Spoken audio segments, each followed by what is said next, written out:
Have you ever wondered why the most successful sports car in history was mocked as a hairdresser's car? You probably think the Mazda Miata was just a cute little convertible that couldn't compete with real sports cars. But if you thought this $90,000 Ferrari killer was built for suburban moms, you're dead wrong. In the next few minutes, you'll discover the 20 weird facts about the 1990 Mazda MX-5 Miata that prove why this so-called hairdresser's car dominated racetracks, outsold every British roadster combined, and became the blueprint for modern sports cars, including one fact that will completely change how you see those pop-up headlights forever. The Miata's project code was NA, but its internal codename was simply P729 during development. Most people don't know that before the Miata became a global phenomenon, it lived a secret life as Project P729 in Mazda's California design studio. The NA designation that enthusiasts throw around today actually came later, standing for the first generation's chassis code. But P729 was where the magic started back in 1983 when Bob Hall, an American journalist turned Mazda product planner, sketched his vision for an affordable roadster on a chalkboard. The development team worked in near-total secrecy, understanding they were creating something that could either revolutionize the sports car market or become Mazda's biggest flop. Engineers referred to it only by its project number and internal communications, paranoid that competitors might catch wind of their plans. The codename was so secret that even most Mazda employees didn't know what P729 meant until the car's reveal at the Chicago Auto Show in 1989. What makes this fact particularly fascinating is that P729 almost never made it past the drawing board. Mazda executives initially killed the project twice, worried that Americans wouldn't buy a small two-seater from a company known for practical sedans and rotary engines. It took Hall's persistence and a passionate presentation to convince them that the world needed an affordable, reliable roadster. The rest, as they say, is automotive history. Mazda benchmarked the Lotus Elan, even buying and tearing down several for inspiration. Here's where things get really interesting. Mazda didn't just casually glance at the Lotus Elan for inspiration, they went full detective mode. The engineering team purchased not one, not two, but 5 different Lotus Elans from various years and literally tore them apart piece by piece in their Hiroshima facility.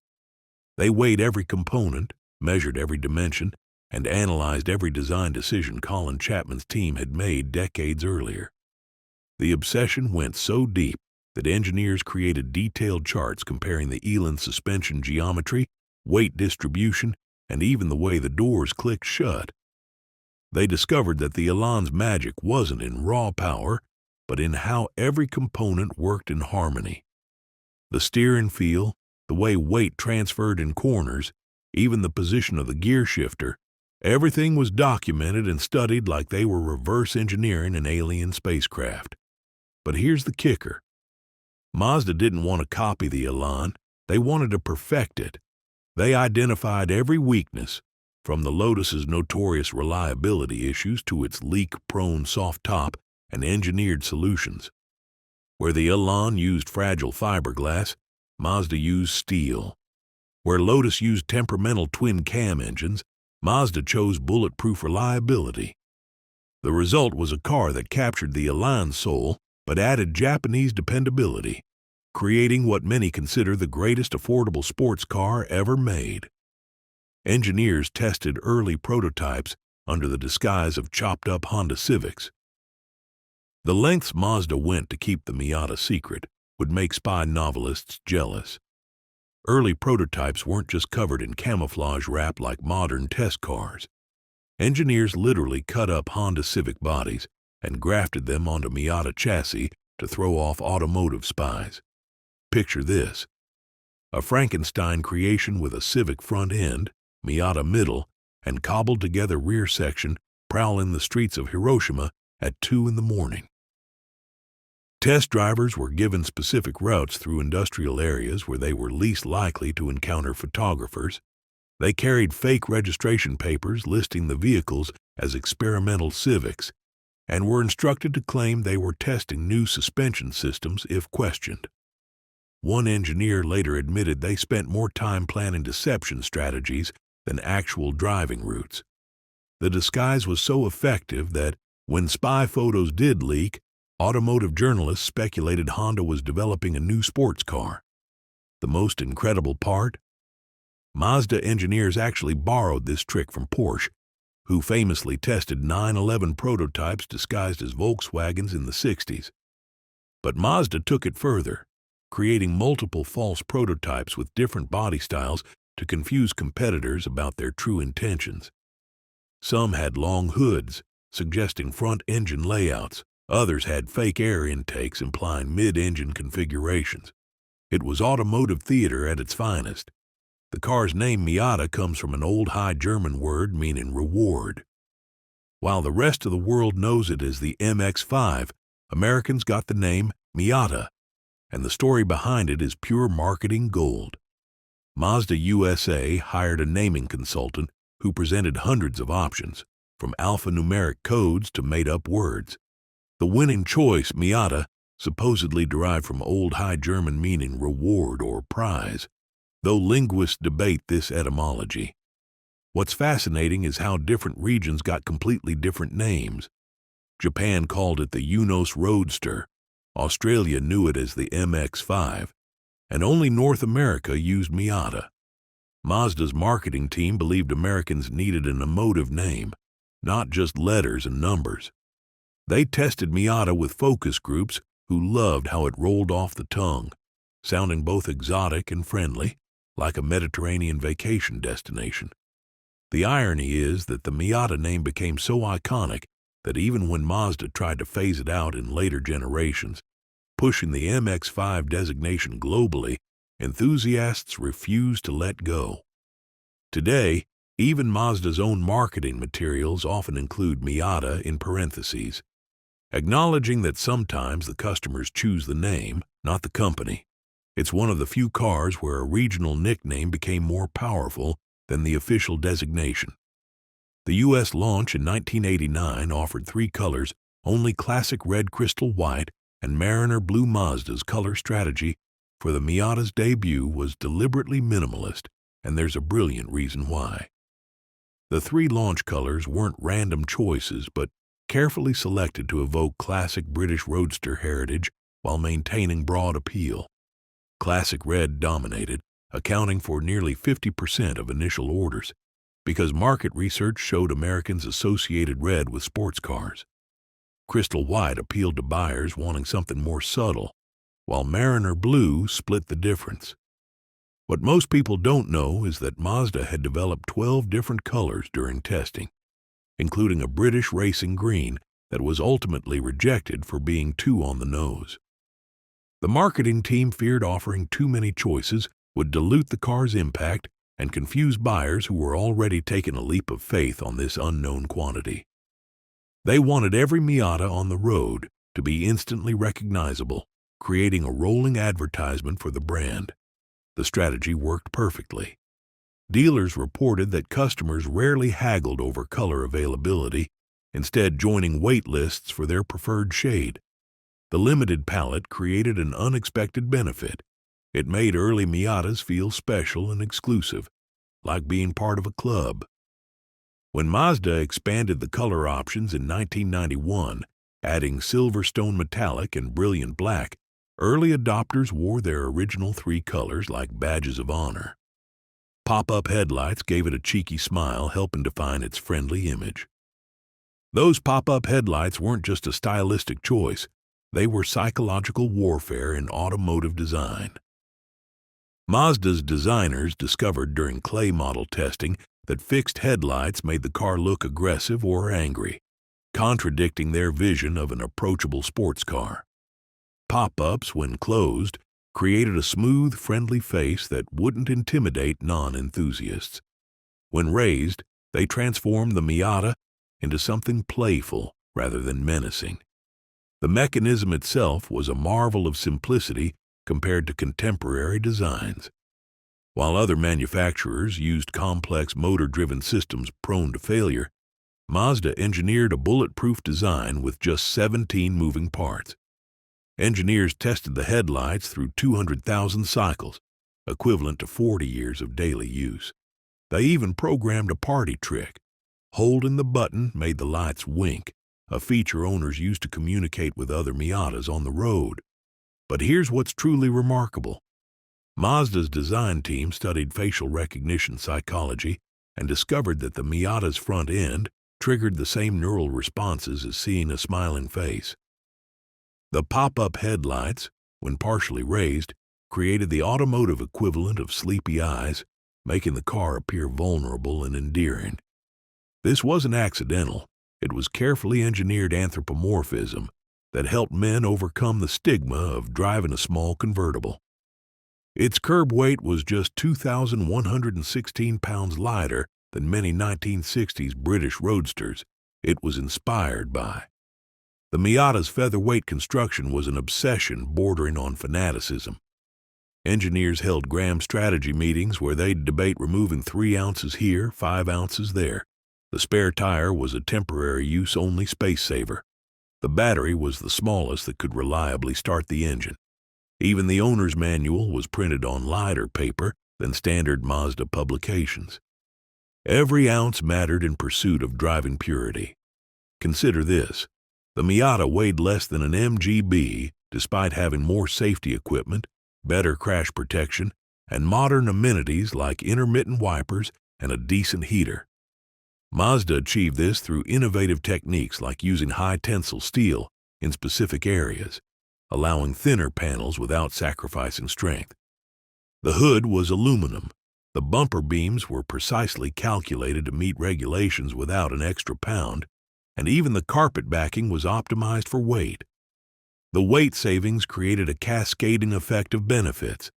Lighter weight meant smaller brakes could provide adequate stopping power, which meant less unsprung weight, which improved suspension response.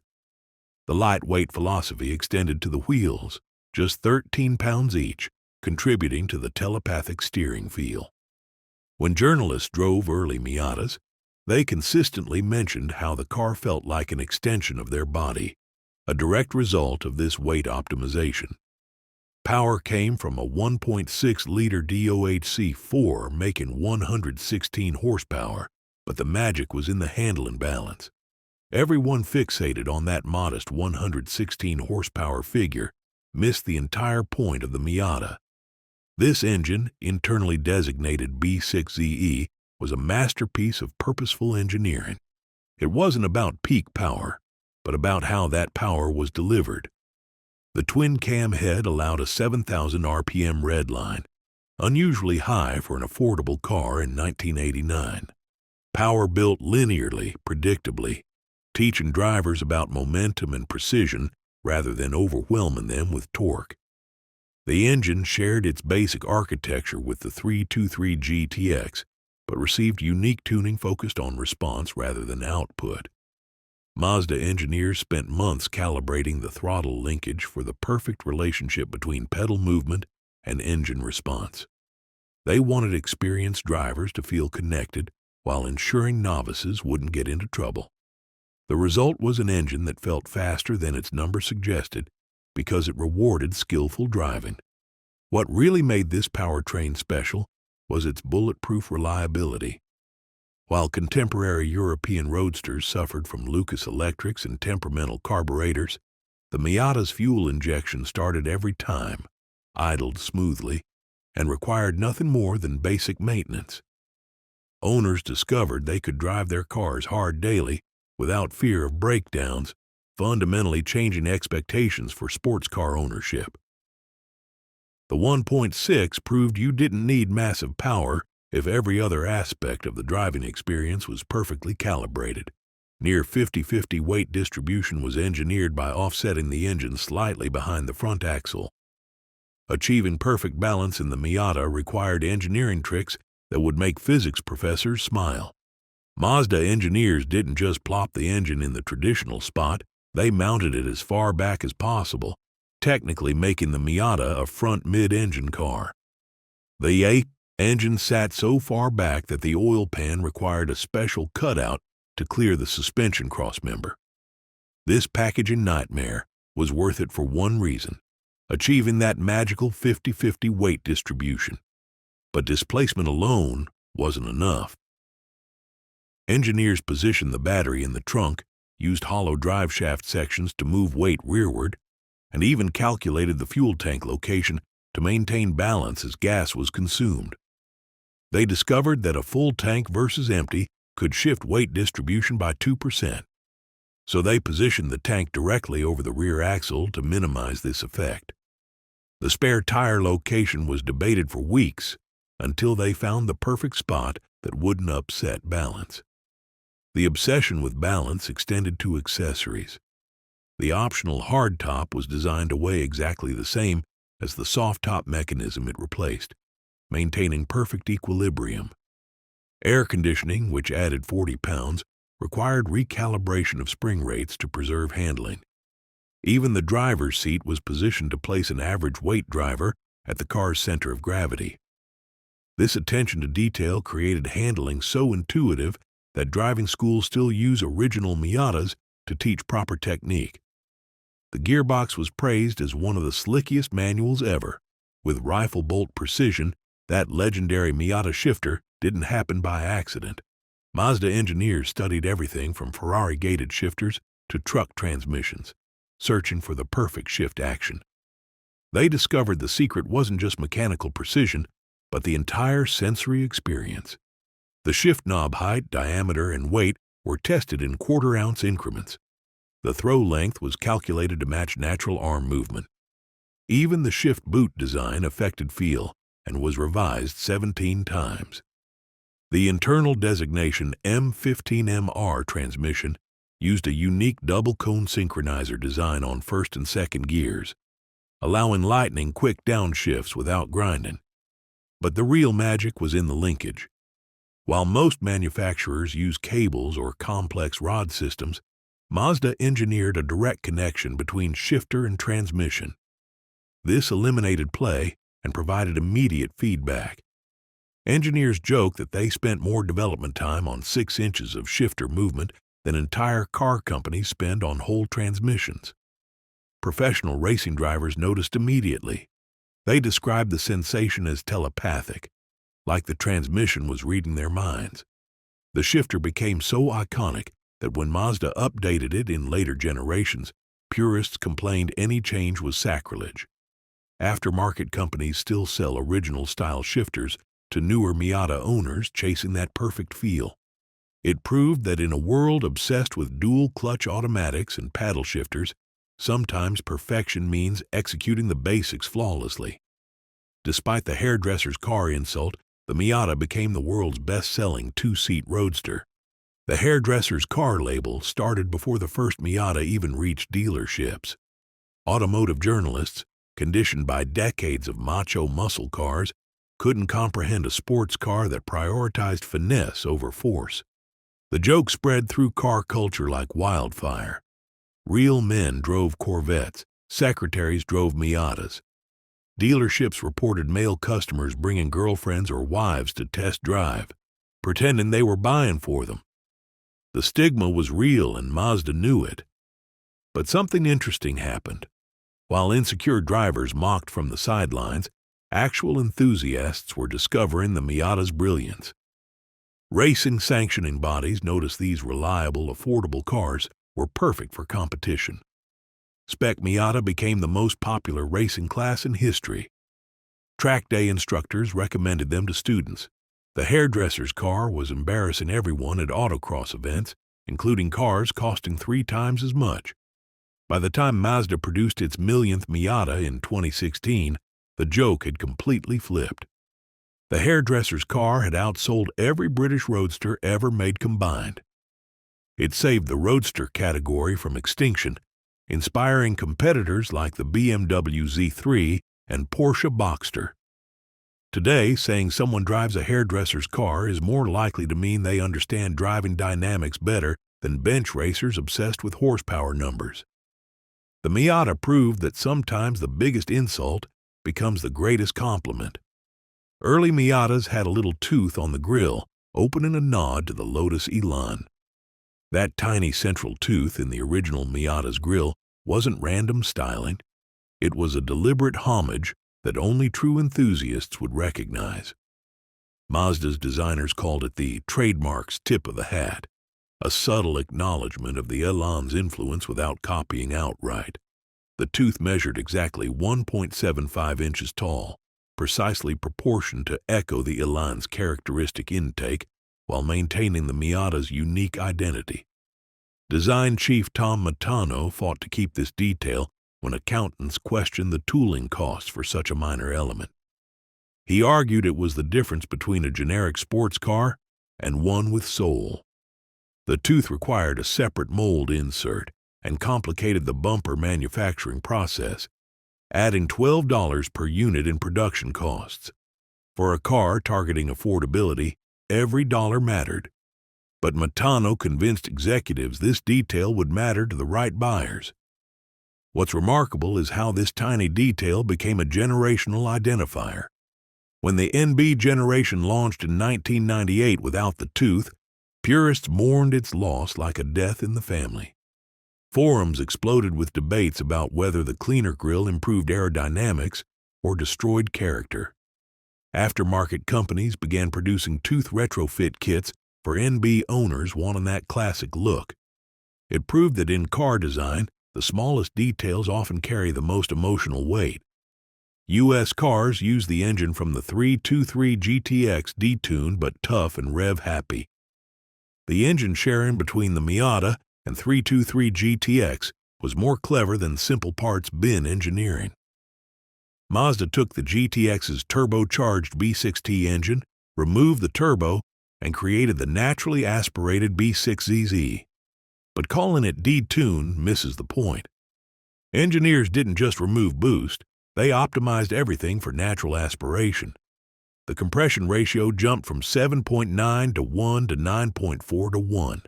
Cam profiles were revised for high RPM breathing. Even the valve springs were specific to handle sustained high revolution operation.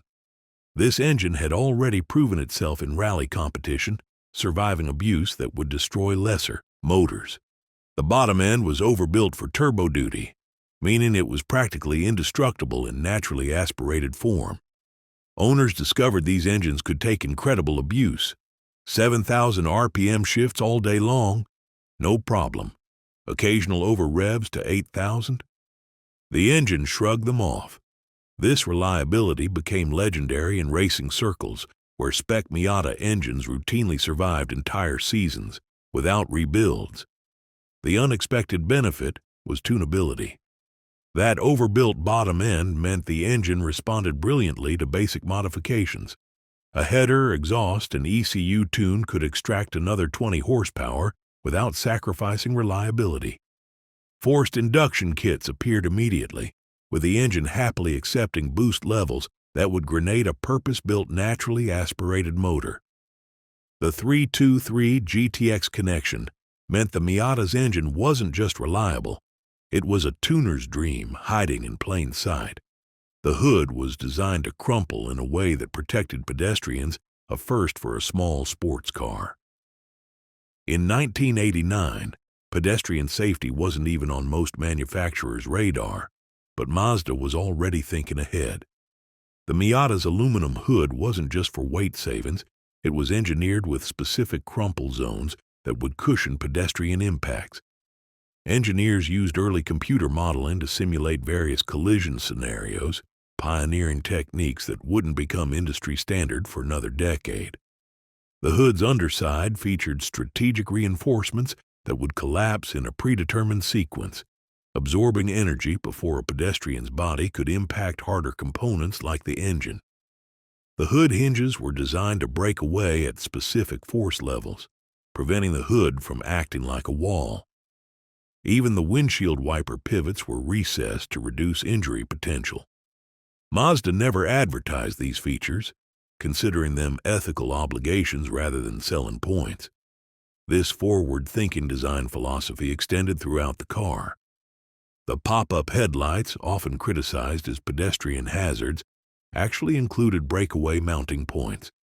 The front bumper incorporated energy-absorbing foam decades before regulations required it.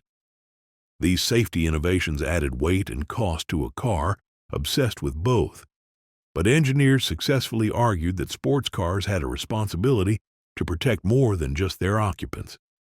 The Miata proved performance and conscience could coexist. Factory options included a Nardi wooden steering wheel and matching shift knob for a retro vibe. The Nardi option package represented Mazda's understanding that Miata buyers weren't just purchasing transportation, they were joining a lifestyle. For $895, customers could specify a gorgeous wooden steering wheel and matching shift knob crafted by the legendary Italian company. This wasn't some cheap stick on wood grain. It was genuine mahogany, hand-finished and unique to each car. The wheel alone retailed for $600 in Nardi's catalog. What made this option brilliant was how it transformed the driving experience. The wood felt warm on cold mornings, developed a patina unique to each owner's hands, and provided a tactile connection missing from leather-wrapped wheels. The smaller diameter, 14 inches versus the standard 15, quickened steering response and provided better knee clearance for taller drivers. Mazda limited production, making Nardi-equipped cars instant collectibles. The partnership with Nardi sent a message about Mazda's ambitions. Nardi had supplied steering wheels to Ferrari, Lancia, and other European exotica. By offering their products in an affordable Japanese roadster, Mazda was claiming a seat at the enthusiast table. Today, finding an unmolested Nardi package car commands significant premiums. Those wooden wheels, often replaced by previous owners with aftermarket options, now sell for more than the original option cost. Sometimes the smallest details define a car's character. The base car rode on skinny 185/60 R14 tires, adding to its playful, controllable handling. Those skinny tires were a masterstroke of engineering philosophy over marketing bravado. While competitors boasted about wide rubber and grip levels, Mazda deliberately chose 185/60 R14 tires that looked almost comically narrow. But this wasn't cost-cutting, it was brilliance. The modest contact patch meant drivers could explore the car's limits at legal speeds. You could feel the chassis working, understand weight transfer, and learn proper driving technique without risking jail time. The tire choice directly connected to the Miata's mission of driver education. Engineers calculated that these tires would break away progressively, telegraphing their limits clearly before losing grip entirely.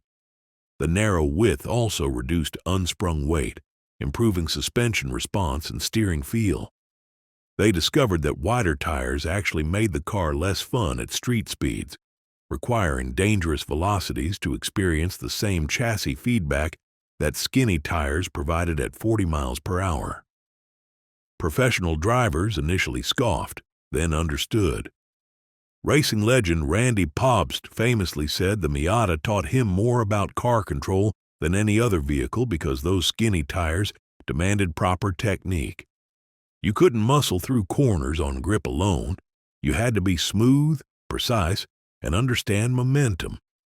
The tire choice transformed every drive into a master class in vehicle dynamics.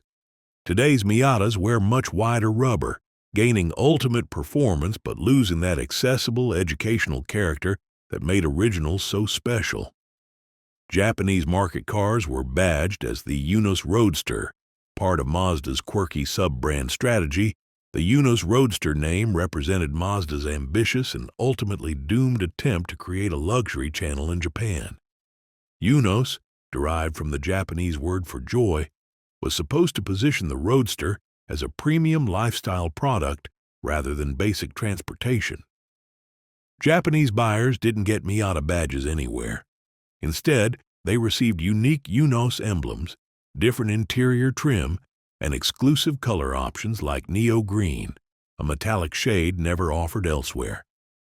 The Japanese market cars included fascinating differences beyond badging. Right-hand drive required complete re-engineering, not just moving the steering wheel. The battery relocated to maintain weight distribution. The exhaust routing changed to clear the relocated steering shaft. Even the dashboard was unique, not just flipped but redesigned for right-hand drive ergonomics. Japanese customers also received options like limited slip differentials and harder suspension settings as standard, acknowledging their more advanced driving culture. Yunus Roadsters became cult objects among collectors who prize their rarity and unique specifications.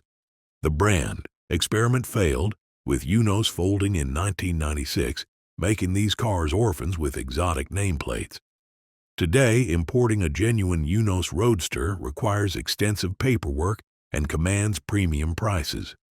The different badge might seem trivial, but it represents a fascinating glimpse into Mazda's global ambitions and the complexities of marketing the same car across vastly different cultures. In its first year, demand was so high that wait lists stretched months, and dealers marked them up heavily. The Miata's launch created a buying frenzy that caught everyone, including Mazda, completely off guard. Dealers accustomed to discounting cars to move inventory suddenly had customers offering bribes for allocation spots. Official wait lists stretched 6 months, but the real market operated differently. Dealers added market adjustments of $5,000 or more to the $17,000 base price, effectively making the affordable sports car temporarily unaffordable. Stories from that era sound like cryptocurrency speculation. Customers who secured early allocations discovered they could immediately flip their cars for $5,000 profits. One California dealer reportedly auctioned their first Miata to the highest bidder, causing corporate to threaten franchise termination. The secondary market exploded, with classified ads showing used Miatas priced higher than new ones, if you could even find a new one. The frenzy validated Mazda's concept while simultaneously frustrating it.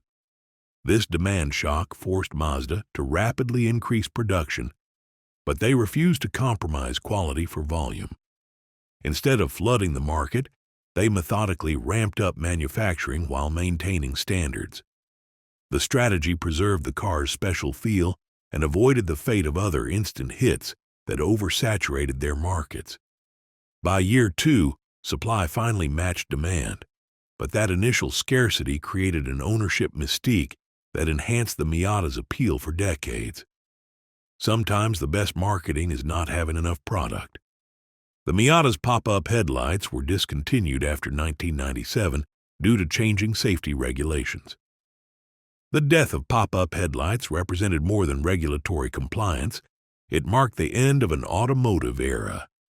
New pedestrian safety standards, particularly in Europe, made the mechanical complexity and potential injury risk of pop-up designs untenable.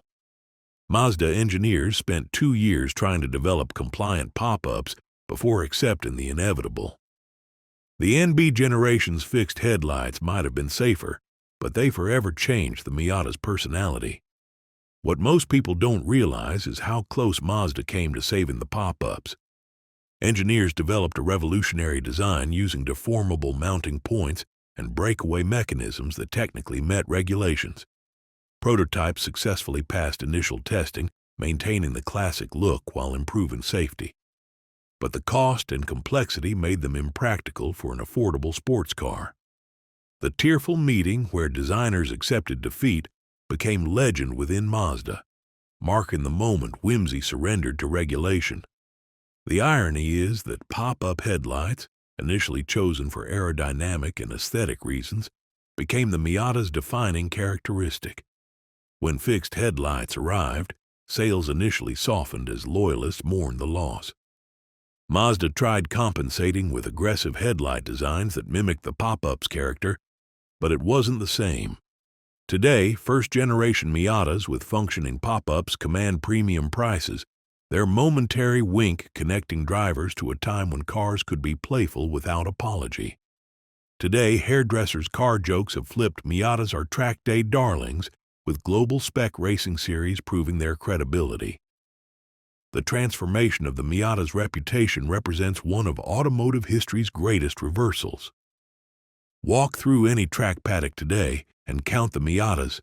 They'll outnumber almost everything else combined. Spec Miata became the largest racing class in the world, with over 2,500 active competition cars. The hairdresser's car that couldn't get respect now dominates everything from local autocross to professional racing series. This credibility shift happened organically as experienced drivers discovered what the Miata offered: a reliable, affordable platform for learning racecraft. Racing schools adopted them as training vehicles. Professional drivers bought them as practice cars. The joke evolved. While bench racers argued about horsepower, actual racers were buying Miatas. The car that was supposedly too cute for real enthusiasts became the enthusiast choice, precisely because it prioritized driving over image. The ultimate vindication came when supercar owners started adding Miatas to their collections. Imagine owning Ferraris and Lamborghinis, but choosing to drive a Miata on canyon roads. They understood what took others decades to learn: driving enjoyment isn't proportional to price or power. The hairdresser's car insult now serves as a litmus test, immediately identifying those who understand driving from those who merely understand specifications. In 2024, calling it a hairdresser's car is practically a compliment, acknowledging you're secure enough to prioritize joy over perception. That's all for today, folks. If you enjoyed this video, don't forget to subscribe and hit that like button so you don't miss the next one. See you there.